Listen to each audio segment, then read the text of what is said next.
لە کۆتاییشدا گەیلان لوقمان یاریزانی ئێستا یانی کارەبای شاری بەغدا بەهۆی ئاستە بەرزەکەیەوە بۆ ڕیزی هەڵبژاردەی ئۆلۆمپی عێراق مانگەشتکرا. ئەمەش دوایە و ئاستە بەرزە هات کە لە گەڕ یەکەمی خولی نایابی عێراقی پێشکەشی کرد. گەیلان یاریزانی پێشوو یانەی برایەتی وەرزی ڕابردوو ئاستێکی نایابی لەگەڵ یانەکەی لە خولی نایابی کوردستان پێشکەش کرد. لە پەڵاوتەکانی خولی پلەیشی عێراقی زۆر باش دەرکەوت و سەرنجی هەمووانی بۆ لای خۆی ڕاکێشا. بۆ هۆیشەوە یانی کارەبا بۆ ماوەی یەک ساڵ گرێبەسی لەگەڵ ئەنجامدا، دواتر تەنها دوای یەک گەڕ و چاودێریکردنی لەلایەن بەرپرسانی هەڵبژاردەی ئۆلۆمپی بانگەشتی هەڵبژاردەکە کرا.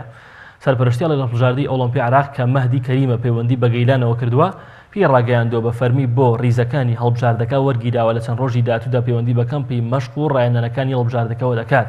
کوڕە هەولێرەکە تەمەنی 21 ساڵە و پێشووتر لە تازە پێگەشتوانی هەولێر یاری کردو و دواتر پەیوەندی بە ریزەکانی یانی برایەتیەوە کردووە. یەکێکە لە ئەستێرەلاوەکانی کوردستان ساڵی ڕابردوو یاری بۆ هەڵبژاردەی پارێزگای هەولێر کردووە و لە سەرەتای ئاستی پارێزەکانی کوردستان پلەی دووەمی بەدەستهێناوە.